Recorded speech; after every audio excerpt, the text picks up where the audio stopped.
Bonjour à toutes et à tous. À la une de l'actualité de ce mardi 12 janvier, une semaine après d'importantes précipitations dans la ville de Casablanca recense ces dégâts. Plusieurs quartiers de la ville ont coulé à cause des inondations. Comment les personnes touchées seront-elles indemnisées? Nous aurons les explications du directeur du Fonds de solidarité contre les événements catastrophiques dans un instant. Coronavirus au Maroc, 456 nouveaux cas d'infection, 1110 guérisons et 24 décès. C'est ce qui ressort du bilan actualisé en 24 heures. Le club égyptien d'Al Ismaili sur le score de 3-0. Les détails dans un instant.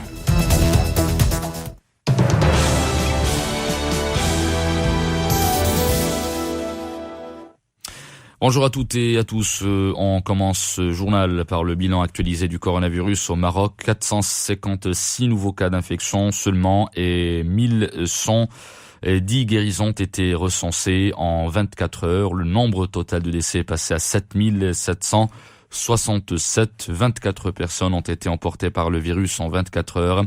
Le nombre des cas actifs s'élève désormais à 19 215, alors que les cas sévères ou critiques ont atteint le nombre de 1053, dont 72 placés sous intubation. De lourds dégâts matériels et humains ont été recensés à Casablanca après une semaine de pluie diluvienne qui se sont abattues sur la ville. Les précipitations ont pratiquement fait couler plusieurs grands quartiers de la métropole. Les inondations ont ainsi provoqué l'effondrement de plusieurs bâtiments pour venir en aide aux familles, commerçants et toute autre personne touchée par ces précipitations. Le Fonds de solidarité contre les événements catastrophiques se prépare pour remplir sa mission. Alors la question qui se pose, que faire si votre bien a été endommagé ou détruit par ces précipitations? Voici les explications de Abdrahim Shafi'i, directeur général du Fonds. Une fois que l'arrêté du chef de gouvernement constatant l'état de catastrophe est publié au bulletin officiel, nous allons démarrer les procédures d'indemnisation au niveau des personnes qui sont affectées par cette catastrophe. Le démarrage commence d'abord par un enregistrement au niveau du registre de recensement national qui sera auprès de l'ensemble des préfectures des zones qui sont touchées, et après avoir fait cet enregistrement, les gens doivent se présenter ou déposer leur demande dans un formulaire et selon les documents qui sont prévus par la loi, ces choses que nous communiquerons une fois que ces choses-là soient publiées. Comment ces personnes touchées par ces précipitations seront-elles indemnisées? Retour à Abdrahim Shafi'i. Deux types d'indemnisation. La première, c'est pour les dommages corporels qui peuvent toucher les personnes atteintes par ces catastrophes-là, et l'indemnisation, elle est basée sur le Dahir de 2 octobre 1984 sur la réparation des accidents de la circulation. Ça indemnise pour les dommages corporels et aussi la qaddarlah pour un décès. Par contre, aussi, donc, nous indemnisons pour les personnes qui ne sont pas assurées, on n'intervient que pour les personnes non assurées. Au niveau des habitations, donc une indemnité pour perte d'habitation qui est plafonnée à 250 000 dirhams, à dire d'experts, donc il va y avoir une expertise sur la valeur de l'habitation. Et puis aussi, il y a une perte de jouissance. Cette perte de jouissance, elle est fixée à 3 mois, elle est pour 3 mois au niveau des locataires et de 6 mois pour les propriétaires. La valeur locative telle qu'elle a été fixée par la loi doit être avec un minimum de 1000 dirhams par mois et de 4000 dirhams par mois. L'immunité collective contre le Covid-19 ne sera pas atteinte cette année, bien que des vaccins aient commencé à être distribués dans de nombreux pays. C'est en tout cas l'avis de l'Organisation mondiale de la santé qui rappelle l'importance de continuer d'appliquer les mesures de protection comme par exemple la distanciation physique, le lavage des mains et le port du masque pour contrôler la pandémie. Pierre-Louis Raymond ne dira pas le contraire. Il est chercheur en relations internationales. On l'écoute. La stratégie vaccinale va être déterminante dans la sortie du tunnel.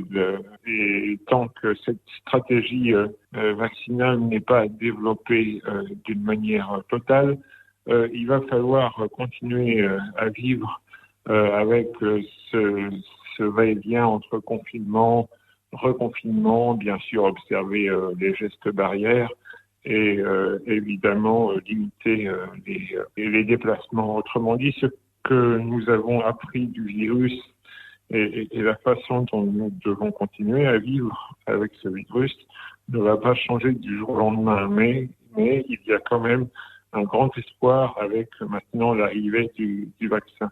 Et tout réside dans la façon dont les gouvernements vont pouvoir mener à bien cette stratégie vaccinale de manière efficace. Parlant justement de vaccins, les campagnes de vaccination s'accélèrent partout dans le monde, notamment en Europe. Quelques 138 300 personnes ont été vaccinées en France depuis le début de la campagne de vaccination le 26 décembre dernier.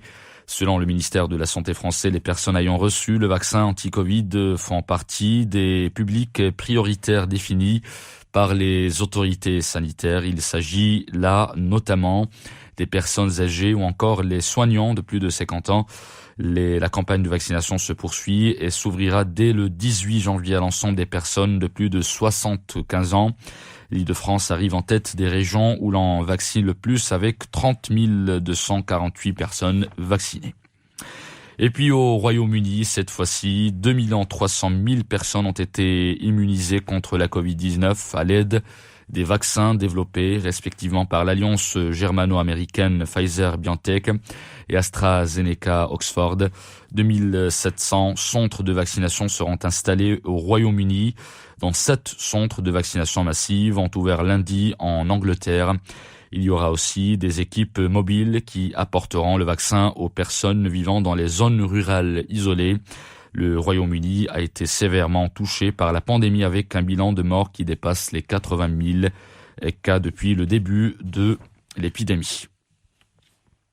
De l'Europe vers les États-Unis, dans un petit hôpital de Newark dans le Delaware, le président élu Joe Biden a reçu hier la seconde dose du vaccin Covid-19 de Pfizer-BioNTech. Le démocrate prendra ses fonctions officiellement à la Maison-Blanche le 20 janvier. Il a promis à cette occasion et dans une déclaration à la presse qu'il dévoilerait ce mardi le coût de son plan de lutte contre la pandémie de coronavirus.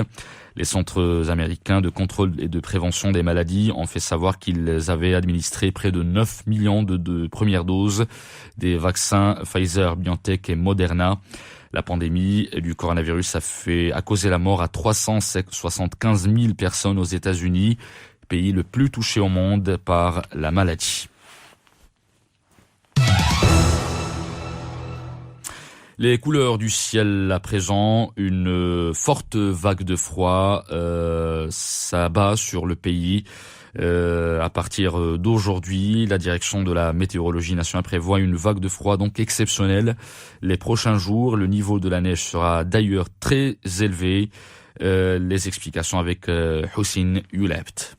À partir de demain, il y aura une amélioration, le temps sera stable, mais froid, surtout sur les reliefs, sur le sud-est, l'oriental, les plaines intérieures avec formation de gelée et du verglas par endroits et des pluies résiduelles la matinée sur la Méditerranée. Sinon, c'est un temps généralement stable, éclairable, peu nuageant en général. Le temps sera froid à partir d'aujourd'hui jusqu'à cette semaine, surtout sur les régions intérieures, sur l'Atlas, le Rif, le sud-est, l'oriental, avec de la gelée, des verglas par endroits. On a enregistré au niveau des précipitations de 6 heures du matin d'hier jusqu'à 6 heures du matin d'aujourd'hui, 42 mm sur le Rabat, 36 sur Salé, sur Qnetra Mohammedia 21, Casablanca Nouassar 19 mm, Achaoun Ifkhan 18 mm, Ben Sliman 14 mm, à Ben Grir 13, à Al-Araïchi Mknas 12 mm, à Essaouira 11, à Fès, Khouribga, Marrakech, Asfi, Tait Melil 10 mm, à Tanger, Stati Tanger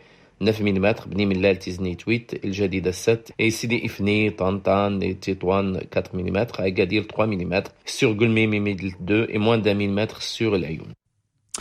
Du sport à présent, le Raja de Casablanca jouera la finale de la Coupe Mohamed VI des clubs arabes champions. Les Aigles Verts ont battu avec l'art et la manière le club égyptien d'Al Ismaili sur le score de 3-0 dans une rencontre disputée au grand stade de Marrakech.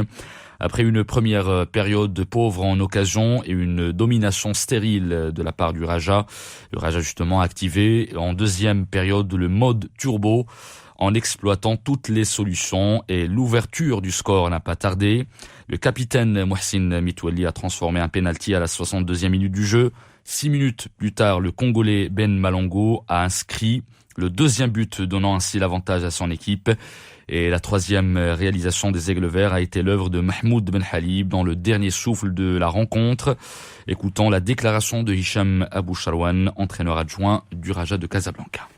الحمد لله انتصار مستحق ما جاش سهل ضد فريق عنيد عانينا في الشوط الاول معهم لكن الحمد لله نفضل التغييرات وحتى اللاعبين يعني عرفوا بانه مازال 45 دقيقه ما يمكنش مثل هذه المباريات ما تماركيش الحمد لله سجلنا الهدف اول ضربه جزاء واللي فتح لنا شاهي الاهداف اخرى التغيير الثاني كان ديال مالونغو اللي دخل وعطى الاضافه وسجل هدف ثاني فاظن انه الحمد لله دبرنا الامور كما يجب فهنيئا لكل رجاوي وكل مغربي التأهل الكأس اللي هي غالية كأس محمد السادس اللي نستاهل إن شاء الله نديوها لأنه بصراحة يعني عانينا كثير والمدة تقريبا سنة ونص باش نوصلوا لهذا النهائي هذا وكما وعدناهم باش نتأهلوا النهائي حققنا هذا وإن شاء الله نضربوا موعد إن شاء الله في النهائي.